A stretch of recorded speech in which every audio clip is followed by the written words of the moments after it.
I have already said that, but just in case, I repeat it.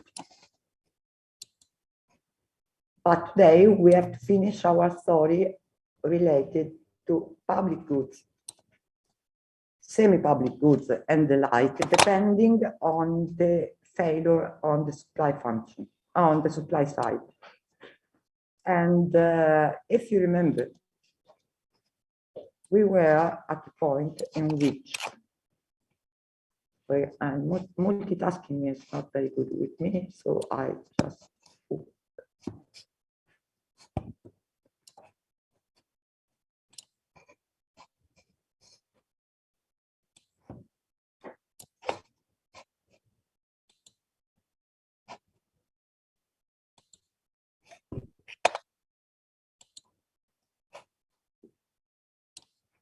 Can you see at home the screen?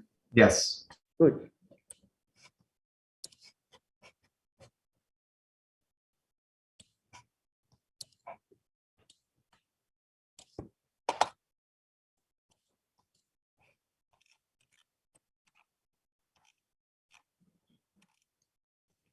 Now, last time I make a recap about pure public good, joint with indivisibility on the supply side. Then I introduced the fact that some goods publicly provided can be private in the sense, in which case the way of pricing of the market and also that government can implement in presence of market good, pure public goods, pure private good, can be different, but it ranges from the case of monopoly pricing to marginal cost pricing. And we see also the different way to correct or to modulate the different prices, which I'm referring to price discrimination way of pricing goods, in order to allow consumer to consume and avoid, in most cases, the event or the worst event of monopoly. Then we also, I also introduced a new story, which is related to specific goods, which are known as semi-public goods. Notice that this is the most common case for health economics, where with only in certain cases we can find a situation of pure public goods, but in most cases, either one condition, either the condition of non-rivalry or the condition of non-excludability works, and it makes those goods like semi-public. Moreover, sometimes this situation is related to monopoly conditions, which are not only related to a very specific goods, but to the whole industry. I'm using this terminology, even if it's not, it doesn't sound very well for health, but it's a technical way to depict a situation in which a service or a product is evaluated on the basis of a group of individual firms who individually might have a cost function which are not technically natural monopoly. So you have a group of firms all together contributing to, say, the production of high quality health services, like it can be the case of the quality of assistance given from a polyclinic with a number of excellence inside. So very high quality product to patient. And this is the result of all the group taken all together, which where individually each firm might have either constant increasing, someone is coming, or decreasing cost function, but all the group together have decreasing cost function in the long term. This case, if referred to a group of firms that constitute an industry, or sometimes this situation is called economic district. It could be the case of a polyclinic composed by different branches that individually produces their own services, which is not so strictly related to other branches' services. But the evaluation of the polyclinic is given altogether. Well, if they altogether are present decreasing cost function at the industry or district level, it might be the case that the decreasing costs are due to the presence of positive externality produced by the same branches of this hospital, of this polyclinic, as a more appropriate case. Of course, the polyclinic is not the only example that we can find, because you could also think of the automotive industry, which includes not only the car per se, but everything which is related to it, which goes on its self product just because the automobile is sold. And so there are a number of firms of industry which are strictly related to that sector. And in all those cases in which I was saying that this district present average cost function, which is decreasing, it might be the case, which is, by the way, the case in which natural monopoly occurs. It might be the case that the decreasing cost function is due to the existence of positive externalities that are produced because the combination of the group of firms or branch or whatever it is able to generate such externalities, which are quite important and should be in a way supported by public action. We have also seen how the different positive externalities, depending on the production side, can be classified. And we distinguish between specific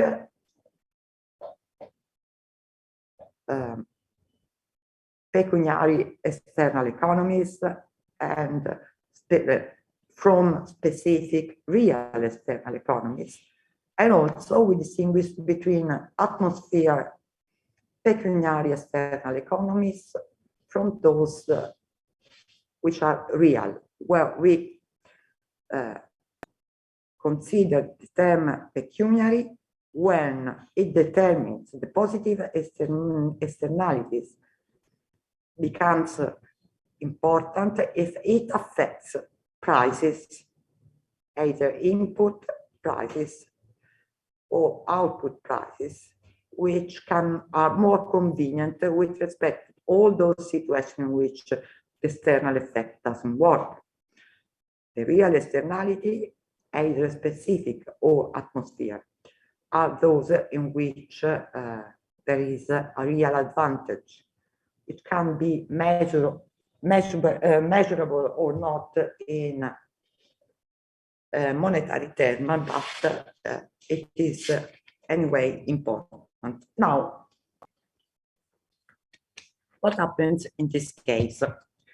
There are two issues to be considered, which depends on which affect the possibility of public sector intervention. One is that of giving an incentive in all those cases in which such situation is visible, like, for example, the case of the industrial district with decreasing cost and relevant externalities. Why there is this, the necessity, there might be the necessity of public intervention. One reason can be an industrial policy reason. In industrial economics, this situation are those characterized by, again, by the standard cases of monopoly in which private firms might not want to intervene simply because the investment to be done at the beginning is considered too high. And if it is too high, other firms do not follow the investment of the first,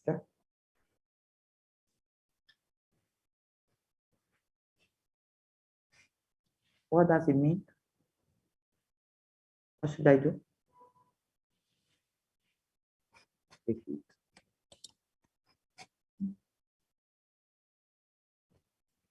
I refuse. I don't know who asked the simultaneous request, but it's not very nice seeing, and it's very distracting. So in case people cannot follow me, please ask again and I repeat what I said. Now, I was saying that there might be a situation of industrial policy action by part of the government because we are in the presence of the needs from a private firm to invest in a situation in which we have an investment who can be sunk, which represents some cost for the firm. It means that if the investment is not profitable enough, all the money are lost because I cannot convert what I spent for the given investment in a different sector. So this kind of activity might be very risky. It might be also very profitable, only in case that other firms follow the first who has invested. But this problem is known as a problem of leader and follower in industrial economics. And the situation is something that poses a problem in terms of game like this. Assume that we have two firms, A and B.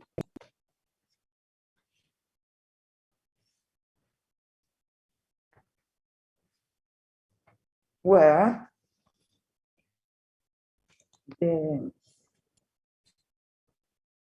they have to decide either to enter or not in a specific activity, for which it's important to know what is doing the other player. Otherwise, the investment is at risk. What happens? Which are the strategy in this case? We have a game. The price of the game is making profit, and is the amount of profit. And the strategy option for each firm in the market might be either to invest or not invest. And so the strategy option for firms A is either invest or non-invest, and the same is for player B. Which is the situation in this case? It can be that both the two firms decided to invest and make simultaneously the big investment at the beginning. And this is a case that could happen. And the situation in this case can give quite good result to both firms, because it is important that at least one is following. Another case is that either B decided to invest, but subject A, firm A decided not to invest. This is a situation which is very disappointing for for firms B, given that B made the investment, which is sunk, and the firms A didn't follow. So it has a quite high expenditure, but it's not supported by the action of other firms from the beginning. So we have, in this case, what is called a leader, which would be subject B, and there is no follower because subject A decided not to invest. And this situation is very bad, given that, well, A doesn't make any profit, but not even any loss. In this case, whoever subject B makes a loss, given that is not followed. If you think of a polyclinic, it is as if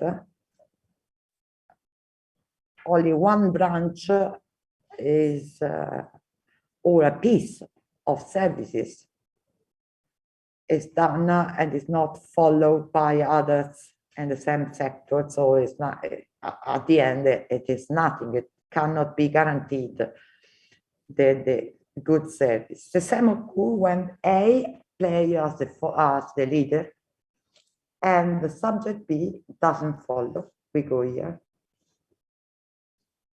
which is again a bad situation for subject A, who has a loss, and subject B doesn't have any loss, but not even any gain. And even worse, from an economic point of view, given that the sector can be profitable, is the situation in which nobody invests. So in these cases,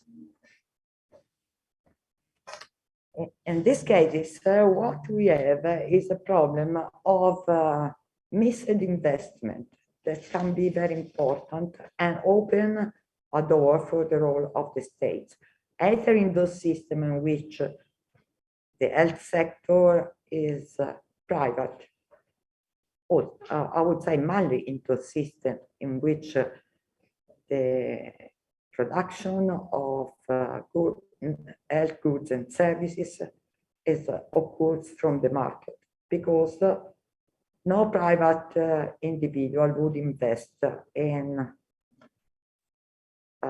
more or less unsure sectors, unsure or uncertain sector, as for the profits they can have.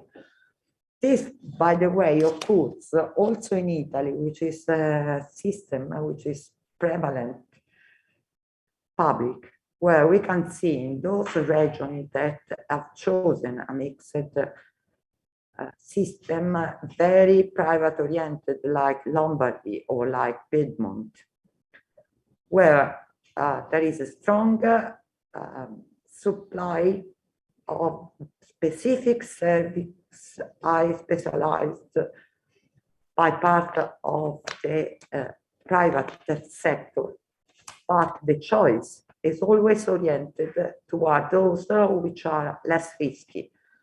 And in most cases, no private firm is in a way interested in supply goods that might be risky, or for instance are related to also strange or rare disease that are quite expensive to cure and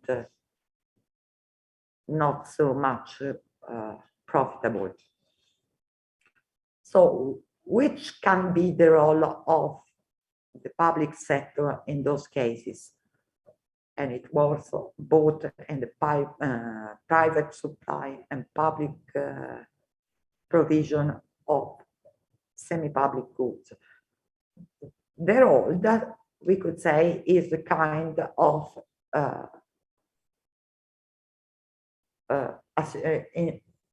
insurance, so as to guarantee that investment is a sort of guarantee that investment will become profitable in all those sectors in which reciprocal externalities might work, and determines for the whole district decreasing cost function.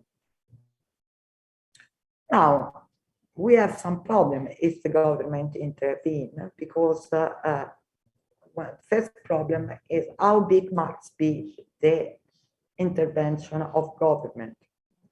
Well, no, before of it, the first problem is which kind of intervention a given government can do in this situation, and how big quantitatively must be. So how much is the amount of investment that government should do in order to support that industry? And the third issue is for how long this intervention should be maintained by the government. In order to answer this question, we shall answer only the first two, not all the three. The theme of timing and duration of the public intervention is not captured by the model that I'm going to talk about. Is referred to as Marshall theorem of decreasing cost industries that we will see in a minute. Before looking at it, anyway, we have to. I shall give you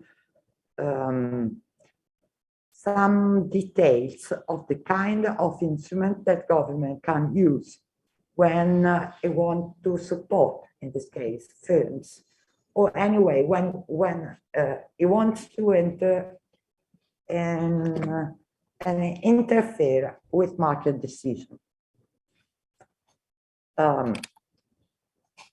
What I'm talking about is the use is related to the instrument that government can use, which are, I mentioned that at the beginning of the lecture, are essentially taxation and subsidies. The case of today that we shall consider is related to subsidy to the industry that we are going to consider in order to see whether they can work and help to better exploit positive external effects of any kind, which are, by the way, reciprocal between firms belonging to the given sector. But now we focus on the instrument. So I mentioned that government have two main instruments if they want to intervene. Well, there is a third. One is persuasion, for instance, that we will see my work, but it's not something that we are looking at now.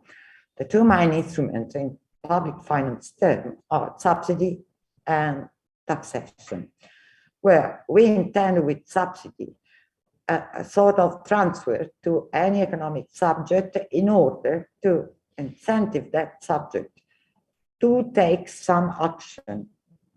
And we will see how it works. The second one is taxation, which is an instrument that optimally should be used only to finance public expenditure.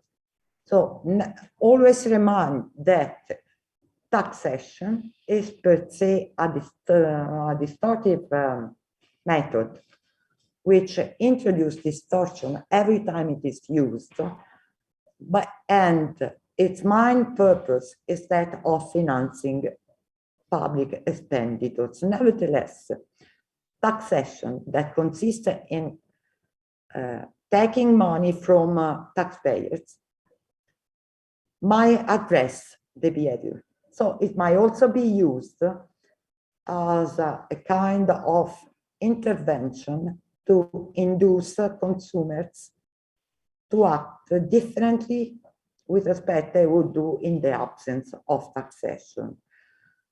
If you look at the use of the instrument, we will see it later on in the course. You have also always to remember that you are introducing distortion in the market. So what can happen that if I'm using taxation because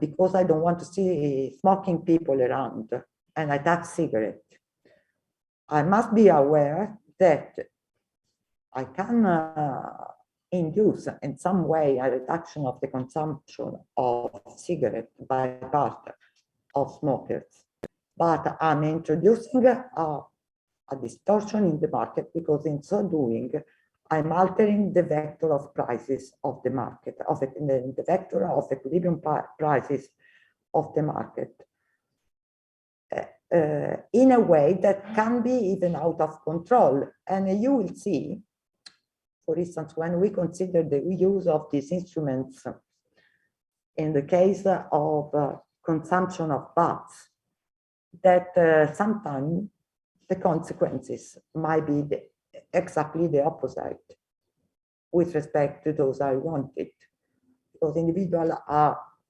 can always find the substitution goods that can substitute that one which is taxed. But we will see this in the following of the lecture. Now, look at how first these two mirroring instrument works. They are very similar to each other, but the first that we shall consider today, the subsidy, consists in giving money to firms or to consumers in order to induce them to have some, to take some behavior. And what is the effect of the subsidy, for instance, if I subsidize a firm in the market? Well, we have to distinguish two forms of subsidy. One is that is called exactly what I'm showing in this picture and the board. Is called specific subsidy, that consists in giving an amount of money for each unit of the good it is produced by the firm in question. So what happens in this case? Look at the picture that this is a standard case when I pass over demand and supply. The original demand and supply are those marketing data. What happens if government decides to give to firms, to the firms producing this good, a specific subsidy of say 3 euros for each quantity produced by the firms? Okay, it means that the firm receives for each quantity produced an amount equal to 3 euro. I don't know why it's anyway, which is the unit subsidy, which is the same all over the supply curve, and is only determined by the amount of good produced. Now, which is the amount of the subsidy in this case? For instance, for this, well, not that first. Which is the effect of the subsidy in the producer optimization problem and for the determination of the equilibrium? This is the cost function. The red line is the cost function of the firm. And this is the good, which is moved, is the demand. The equilibrium at the beginning is in point P. I don't know why I called P, but it, PG, this distance here, represent the equilibrium price. Now, government decides to give a subsidy per every unit produced by the firm. The perception of the cost by part of the firm shift to S prime, which is given by the difference between the original supply function but minus small s, which is the unit subsidy.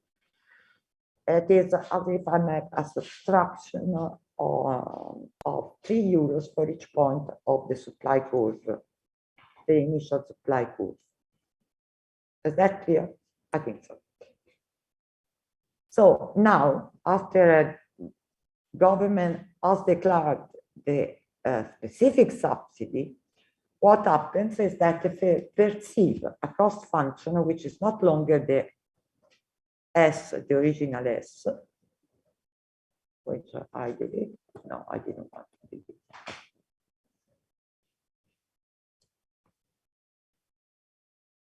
It is not longer the original S, but it's S prime. It's this one. And the new cost function for the firm now is in the position of determining a new equilibrium, because what the firm wants is to cover its cost.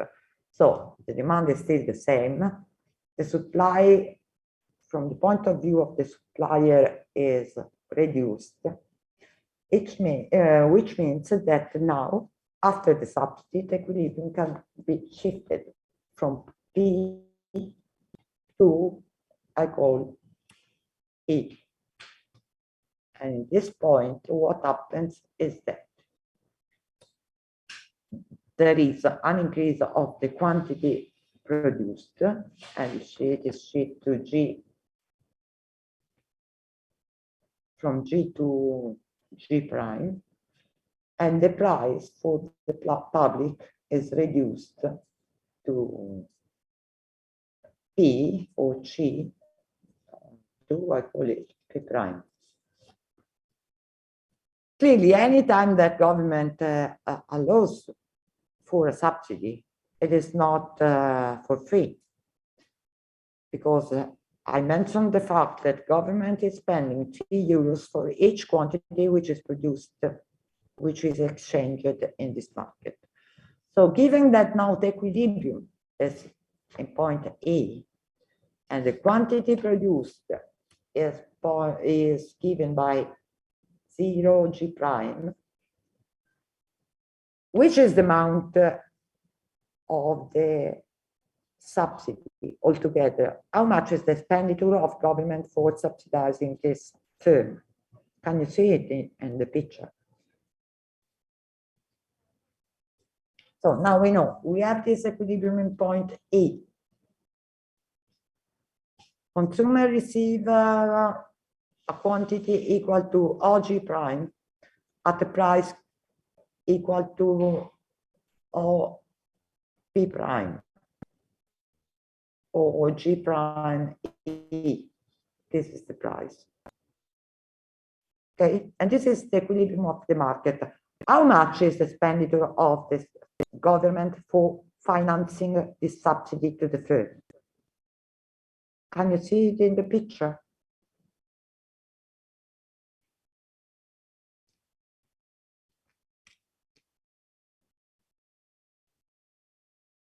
Now, remind that we have a unit subsidy, which is €3 for each quantity. So, and the unit subsidy applied here is, I'm using this color, €3.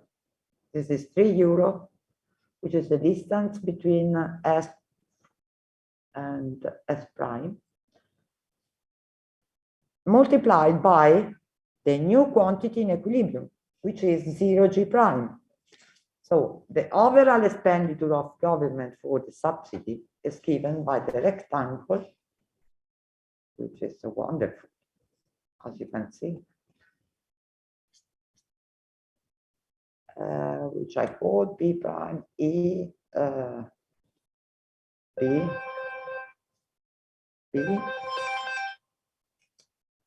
subsidy.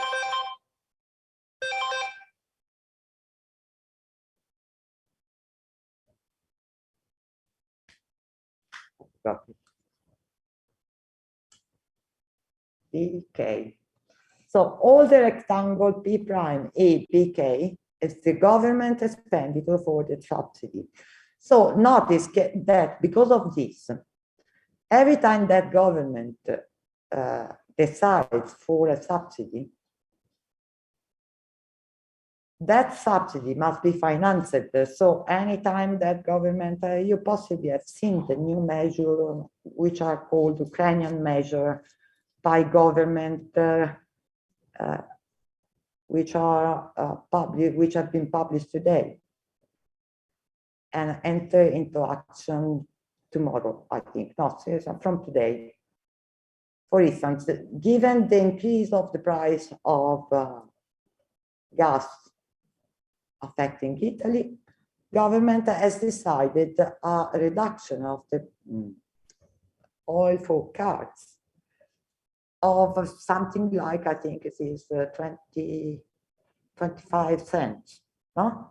This is exactly a subsidy, specific subsidy, which depends whose expenditure, well, independent of how it is financed, must be financed, and the amount of the financing depends on the amount, the quantity of petroleum for cars that is bought during this month, multiplied by 25 cents.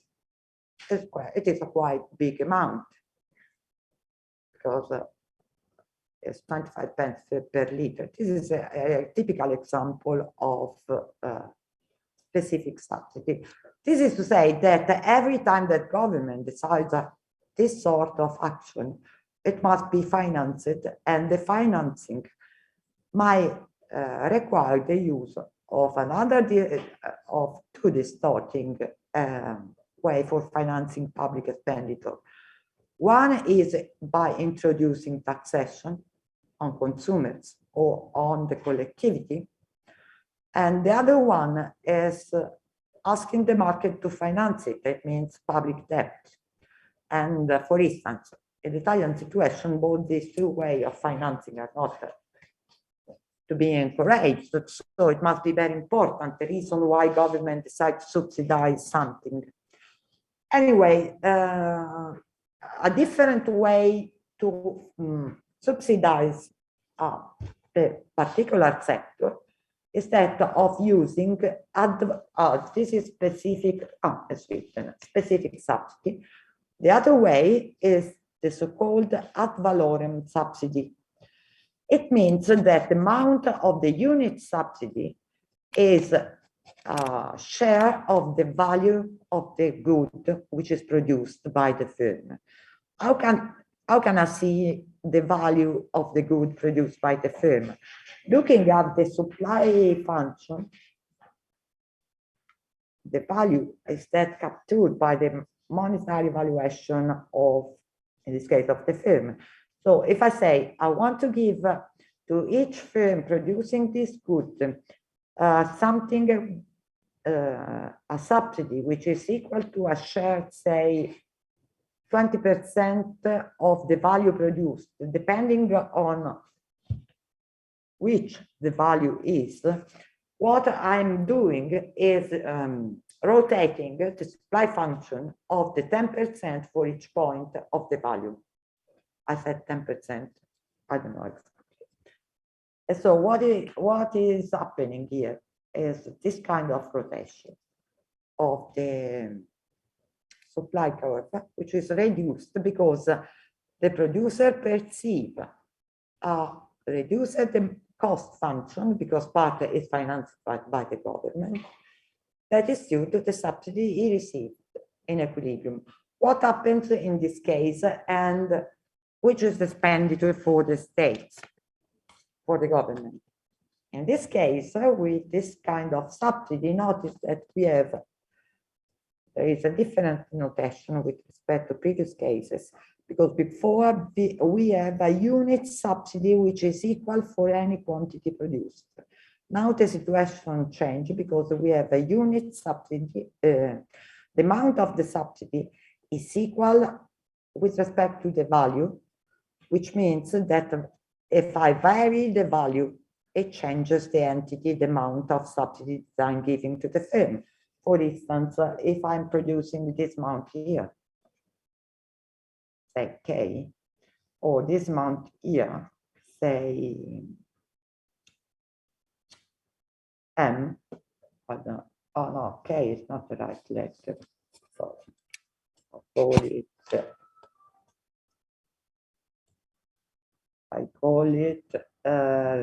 Z is not good, I call it B, and B prime. If I'm producing, this was the firm, and I'm producing B prime as a quantity of the good, the B as a quantity of the good. So my original cost, the unit cost for the quantity B is this amount here. And given that the government in this case has still a big subsidy, is 30% of the value, my cost function is reduced by the 30% of the value, more or less. It goes here. So the unit subsidy is the amount, I call it K prime. No, not K. I call it N. N is the 30% of the value S of the value Z of the good produced. If I'm at point B prime and the quantity I'm producing is B prime, the original cost of B prime would be, I call it Z prime. And the unit subsidy in this case is still 30% of the production cost, which gives a measure of the value, but it is in level much lower than the original N. It is N prime, which is lower because the value at this point of the good produced is lower.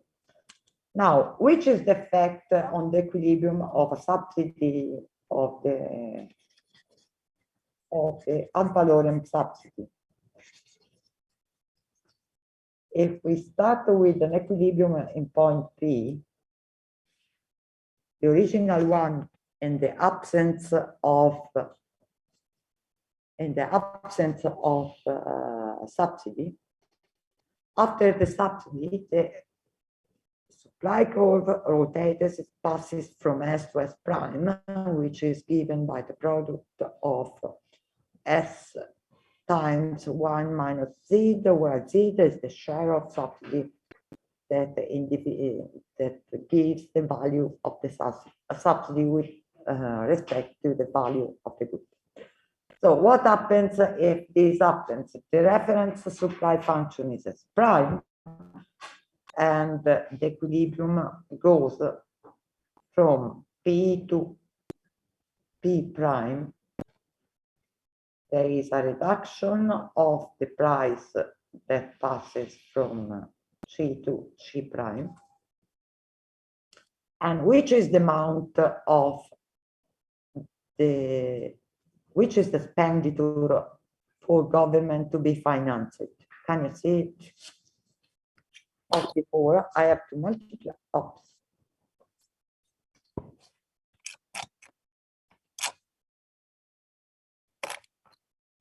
Disappear. No.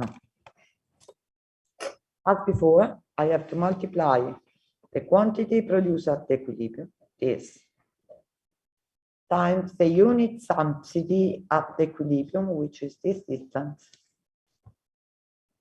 and the product is given by the area of the rectangle, the red one, which is the amount of the expenditure to be financed with any of the instruments for financing public expenditures. Now notice, but we will be back later on in the course, that all the taxes are a mirror instruments for government. What happens if I decide to introduce taxes in market equilibrium? Now, taxation means that I want to take money from either agents in the market. In the case of subsidy, I just mentioned the the subsidy applied to the supply function, which is in most cases the only relevant form of subsidizing the market. But it might be with taxation that I might want to decide either to hit consumer or producer, and I can use taxation either with a law that decides that taxpayers must be only the firm. So my target is the supply function, or taxation might be for supply. So how the situation changes. Again, we have two main instruments, which are taxes, specific taxation or ad valorem taxation. How do they work? Now, in this case, I can use both demand and supply. Just not to close.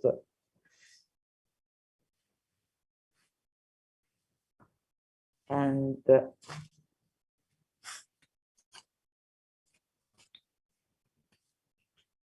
also in this case, I must use, if I wish, specific and ad valorem taxes. What happens in this case? Suppose a competitive market where we have supply and demand.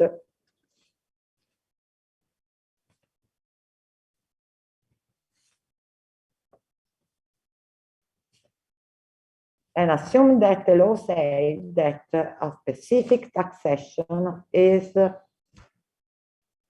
for supplier. What happens in this case? In previous case of the subsidy, we have an adoption in case of specific subsidy of the perceived production cost, because government was giving to each firm the subsidy specific, which was €3 for each quantity produced.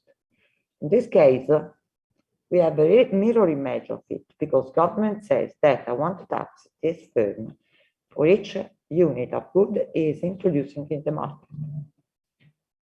So how does the situation changes? Can you see it in the picture? So before we have a shift parallel to the original supply function of the new supply, because the firm perceived a reduced cost function. What happens now is government says, I want to tax you for each apple you are bringing into the market. And I tax you €1 for each apple. This is production of apple.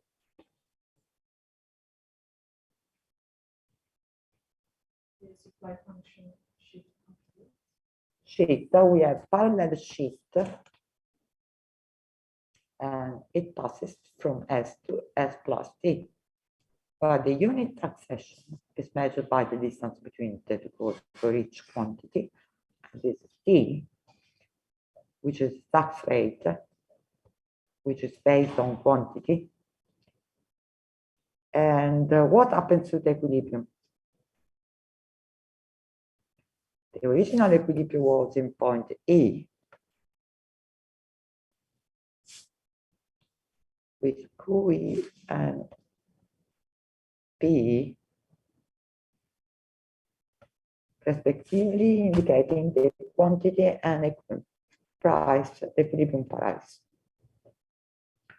Now, what happens at equilibrium if government introduces tax, a specific tax on the supplier? Well, the purpose of the supplier in the market is that of covering the cost function. So he perceives, he wants to cover his cost, but he knows that now government is taxing the cost. So what happens is that the firm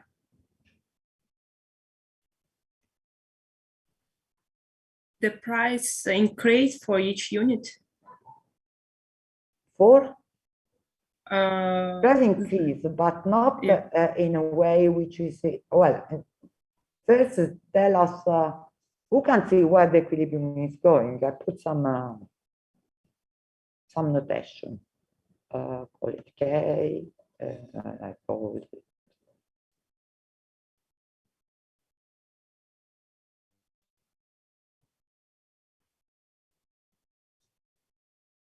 Z, and I call it. Oh, sorry, I made a mistake, però. You didn't notice that because I put the new equilibrium, so you already know the solution. The mistake is that the original equilibrium was in K, and so this is the PG, the gross price, so you already know the solution is not fair. PK is the equilibrium price at the beginning. After taxation, we go at equilibrium E, where the equilibrium indicates the gross price, gross of taxes, and what is actually receiving the firms is PZ, which is the P net of tax. And how big is the amount of revenues for government introducing this taxation in this market? It is given by the unit tax, T, multiplied by the quantity produced. So the rectangle, which is called PNEZE PGE, this red one, is the amount of money that government is receiving if it goes to tax the supplier. Now, in case of taxation, what the government can do also, it can decide to change the taxpayers, and it might decide by law to say, well, look, I don't want to tax production, I want to tax consumer. And if this decision is applied in a competitive market, how the situation changes? What is the difference? Government decides that it's taxing consumers with a specific taxation with a tax rate equal to €T for each quantity of the good produced, which is, by the way, is a kind of excise tax, which is exactly that used with oil. We are going exactly on the current measure of the government, not related to health, but anyway, gas taxation is composed by excise tax. So what happens if I tax in this part consumers of €T for each quantity of their consumption? What can you see that?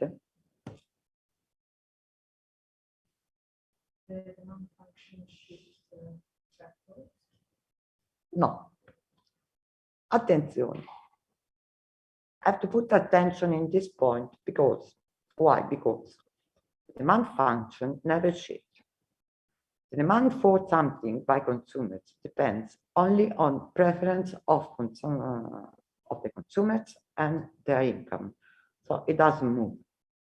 This is the demand of the market and it remains the same. It doesn't matter if part of the willingness to pay is devoted to price to cover the cost of the firm or taxation.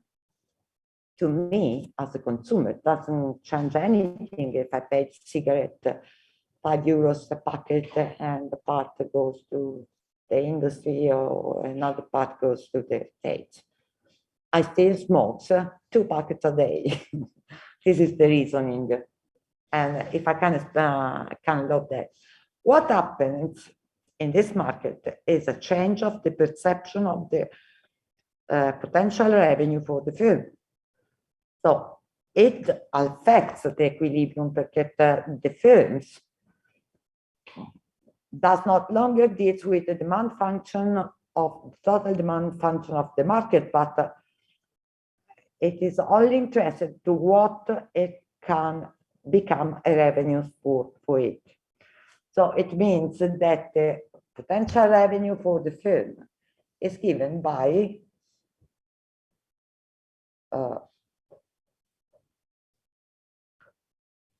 D minus T, which is given the demand, the potential revenue for firm. Now, how does the equilibrium change? At the beginning, is now I put the right down point. The equilibrium was in point E. It was a competitive equilibrium. The quantity was good E, and the equilibrium price was P. So, what changes now? Given that the firms look at not at the overall demand function in the market, but their potential revenue, on which basis they cover the cost, they look at the D minus T, at the red line, and the new equilibrium will be in point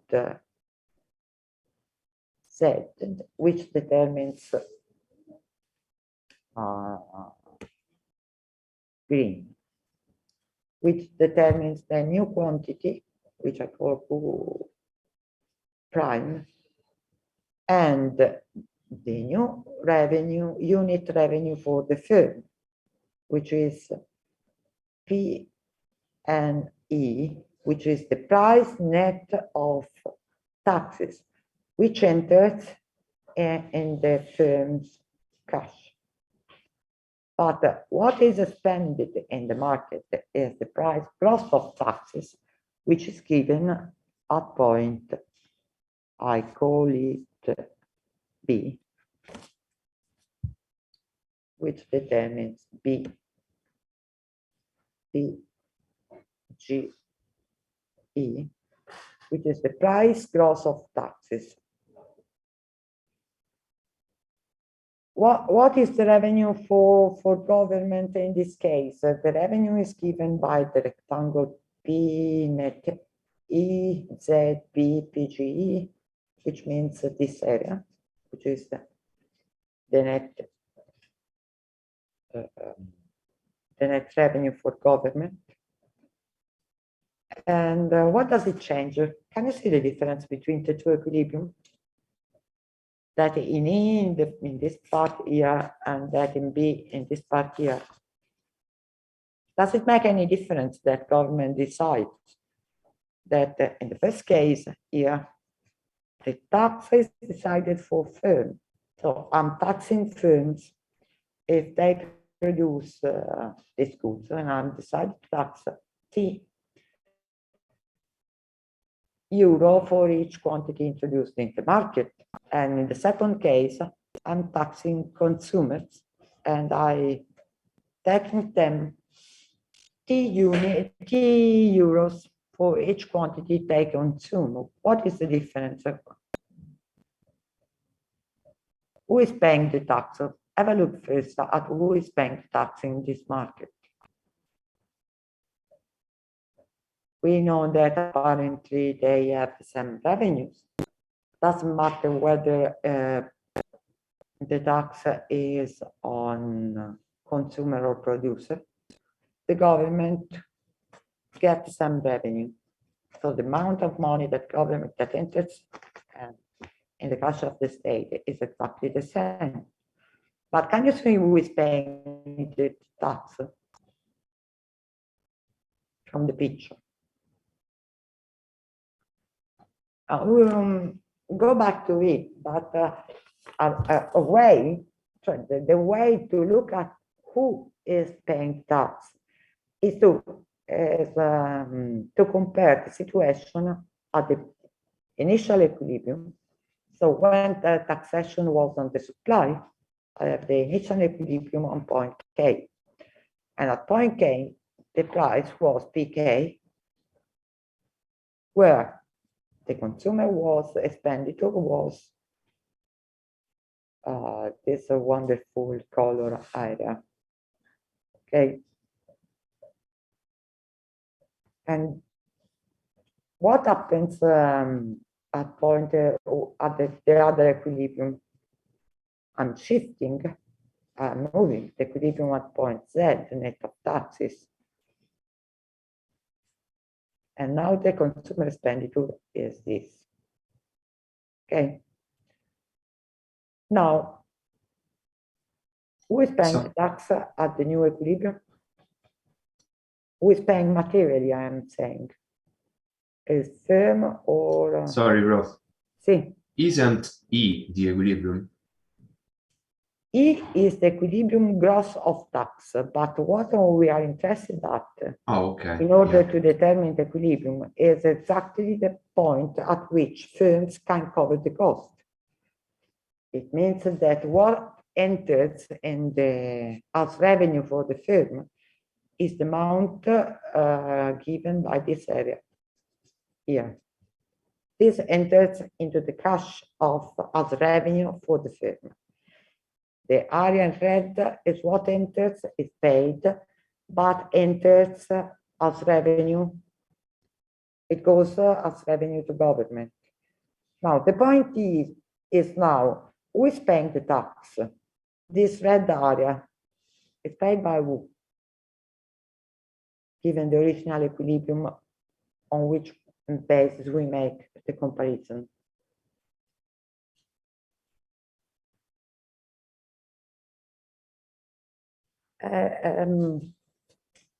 Well, don't be too long.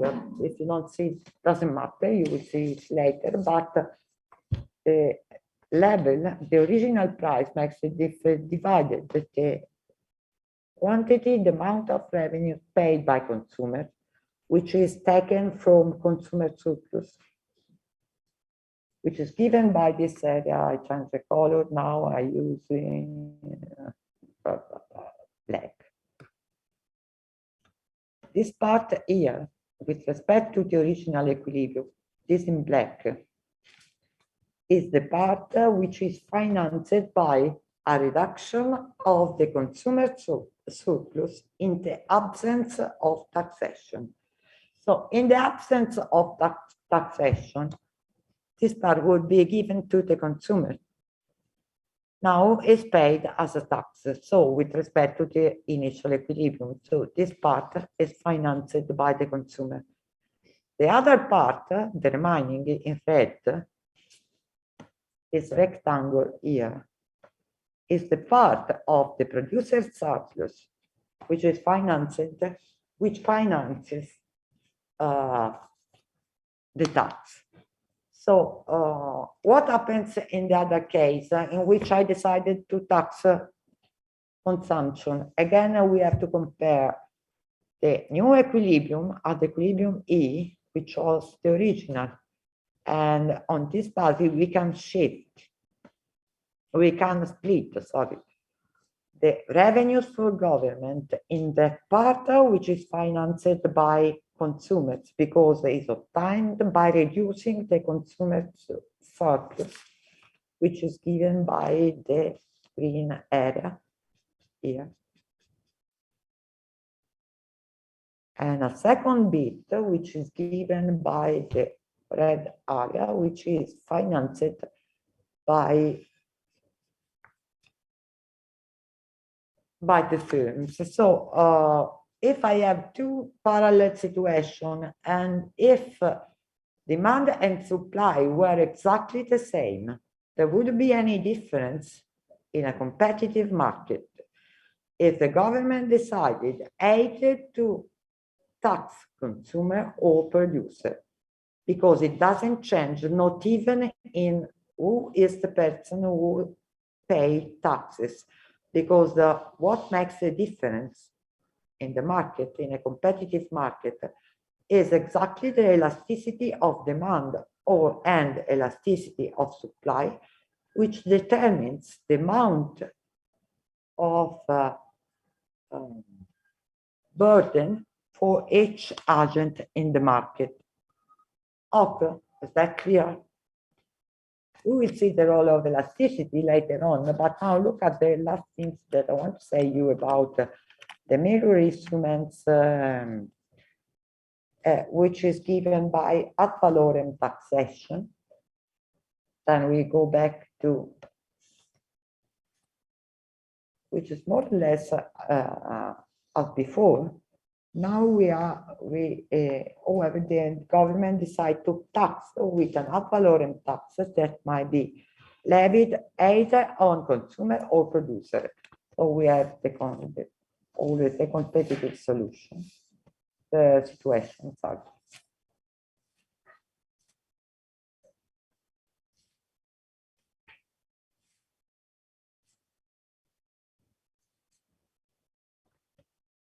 And in the first case, government decides to tax producer with an ad valorem tax with a rate, call it tau. What happens to the supply function? I want to tax the firms. Unlike the situation that we have seen before, where the producer perceived a shift downward of the adaptation downward of the production cost, because part of the production was financed by the subsidy. In this case, government say, well, you have to pay 10% of the value of the good you are producing. So what is changing is something like this. The supply moves, rotates actually from S to S prime, which is equal to S times 1 plus tau, where tau is the tax rate, ad valorem tax rate, that determines the movement of the supply, the rotation of the supply, which is proportional to the value of the good taxed. It means that depending on the value, the taxation will be, the unit taxation will be higher or lower. This is the amount of the unit taxation at point Q at, which has a given value, which is higher than point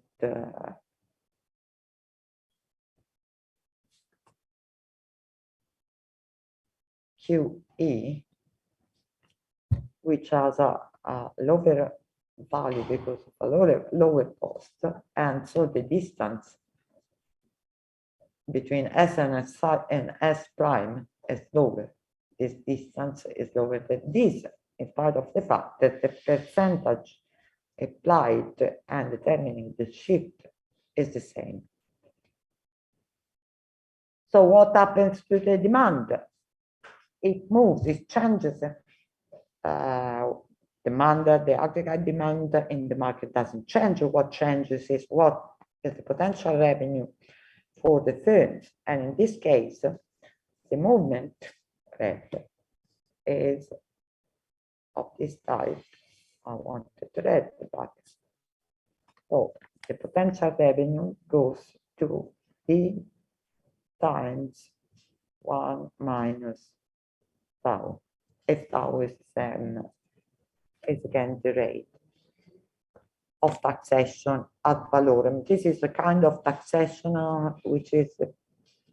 which works like the VAT tax that you should know. At least all the European Union citizens should know, given that VAT is the harmonized taxation, ad valorem taxation used all over Europe for consumption.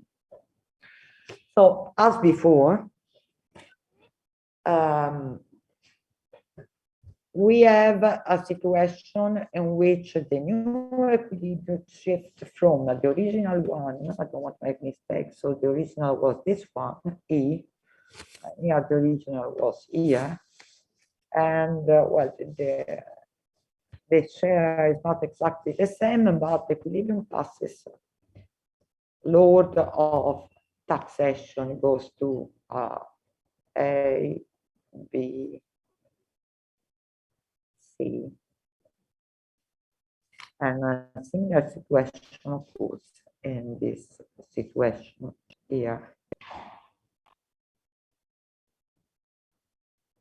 This is F, G, which is exactly as before. The amount, the revenue from taxation in this case is given by the product between the unit rate times the quantity produced at new equilibrium. I call it QE prime. This is QE. And this area is the amount of revenues for government, which is where the correspective and the graphic in which supply was taxed is this area here. And again, we can see the difference between who is paying, no, not the difference, who is paying the taxes. Referring to the revenue, as before, we can split the revenue, which is given by the rectangle BCRZ. This is the revenue from taxation, and we can split it into two parts. So one is the part in black, which is paid by consumer, and the other remaining part, the colored, is the part paid by producer. And the same can be done in the part in which demand was taxed. And black part is part paid by producer, and the colored part is paid by consumer. No, the opposite. The black part is paid by consumers, and the colored part is paid by producer. And again, the tax is split between the two agents only depending on the elasticity of demand and supply. Okay. Now, before entering, so given all these instruments that you know, but we'll be back on the part of taxation, and we also be back on the part of subsidy that we shall use quite soon. Now, it is needed by the Marshall theorem on decreasing industry. We need a further bit, which is not related to instruments, but is possibly related to your knowledge of microeconomics. In particular, who knows who is the consumer surplus and producer surplus, because I mentioned them before, but I'm not pretty sure that you are knowing what I'm talking about. So do you know what is the consumer surplus and producer surplus or the like? Is there anybody that knows the concept of it?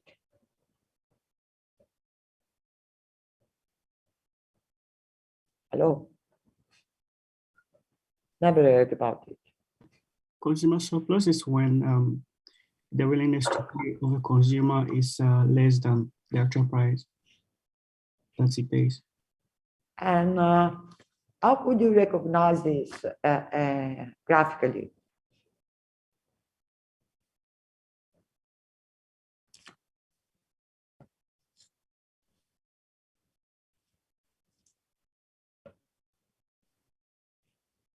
Now, assume that we have a demand function which represents, I call it D.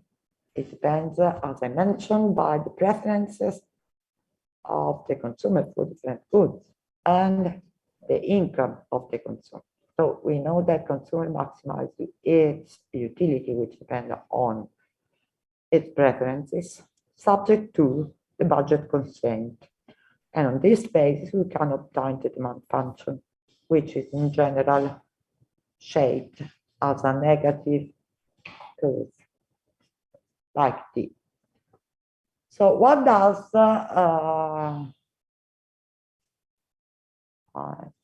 point Q?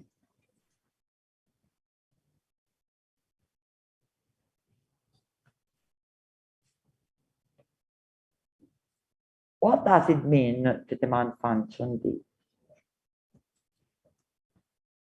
For instance, if I'm this consumer, I'm willing to pay, let it a supply function. I'm willing to pay a price equal to P hat for the quantity Q. So what does it mean? Consumer surplus it's equals to the willingness to pay minus price. Is it correct? No, not exactly. We have different concept of consumer surplus. So follow my reasoning. This is your demand function for a given good Q. And at point Q hat, you are willing to pay P hat for having that quantity of the good. Now, assume I call it Q0, and I call it easier for the next notation.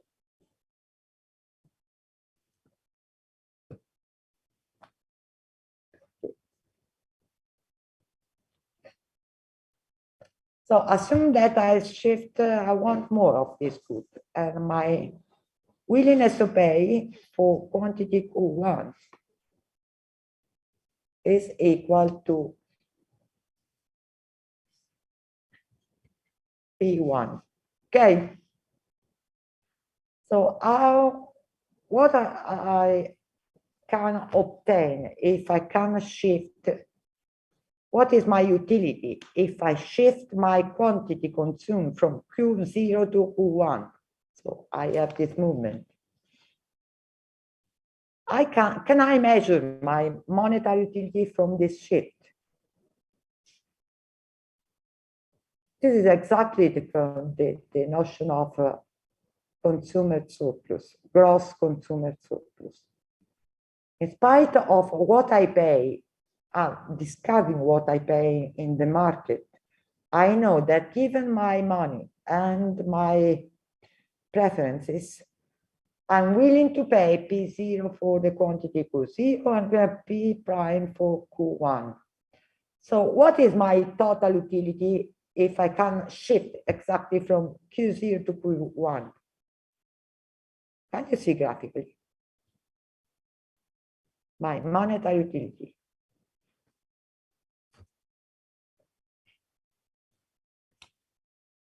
So if I'm here, it means I'm willing to pay this. If I shift of, I make a little increase, I'm willing to pay a little bit less because I'm already at point Q0, but so increasing my utility decreases, so I'm willing to pay a little bit less, and so on. I'm reducing my willingness to pay of up to P prime, which is the willingness to pay when I reach quantity Q prime. So this area in red, which is the integral between Q0 and 0 and Q1 of dp. This integral here represented the dq represent my gross utility if I pass from Q0 to Q1. This is my gross utility. They in a way represent the consumer surplus. Well, now we introduce the price that was mentioned by one of you. And we introduce the price and assume that in the market, I find someone who is selling me the new quantity Q1 at the price P1. I'm happy with it. Okay. Which is the amount of my expenditure for passing from Q0 to Q1? I pay P prime times Q1 minus Q0. This is my expenditure. So the difference by the red integral, which is this area, and what I have spent, because I find someone who is willing to sell me this quantity at the price P prime, which is given by this black area. The difference between the two, look at the picture, is given by this triangle, which is the net consumer surplus, which is given by the difference by my total utility obtained by the area below the demand curve in the considered interval. So the area in red is the gross consumer surplus, the total utility of the consumers, less the real expenditure of the consumer for that good, which is this area in black, which is the expenditure of the consumption if you want to buy the quantity in this market. The remaining, the red area, this one, this rectangle, is the net consumer surplus. So we have three concepts.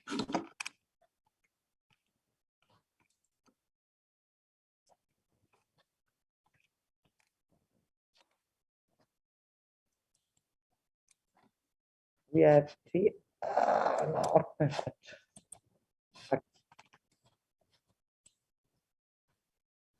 I write them here with some letter. I call it A, B, C. The gross consumer surplus and the interval Q1 minus Q0 is given by the area Q0, Q1, AB. The consumer expenditure in this market for passing from Q0 to Q1 is CA Q1 Q0. The difference between gross consumer surplus minus consumer expenditure is the net consumer surplus, which is given by the rectangle, the triangle ABC, which is the difference between the gross consumer surplus and the expenditure of consumer for these goods. Have you ever heard about it? It's not a rhetorical question because Yes. Good. Can you recognize my story from the past? And did you already know the story of gross, net, and consumer expenditure? Yeah. Good. How many of you have heard about it? Nobody yet at home? Now, because this is quite important when we evaluate different measures of the government in the market, and it will be of some use in the next lecture about the Marshall theorem, because the theorem is based on comparison between consumer surplus exactly of the good, which are to be subsidized in order to define the right amount of subsidy and who is going to pay it. So only two at home, Giacomo De Santis and Marco Panzano. Anyone else who already knew it? No, never mind. Now you know, and we shall begin from the. No, sorry, I didn't notice the chat, but you ever expected to talk to me because I'm blinded and I cannot look at the chat. So, any question? We'll see at this point the Marshall theorem next time. Any question? No. Good. Any question here? At all? No. Professor, Sì, Can we have a talk after the lesson? sorry? Can we have a talk after the lecture? Mi piacerebbe chiederle una cosa, professoressa. Non ho sentito. No, vorrei chiederle una cosa, prof. Ma personale o posso Sì, sì, dirla personale, tu? personale. Any other question which is not personal? No. Okay. Can the personal question be listened to the others or take a leave? Yeah, yeah. Okay.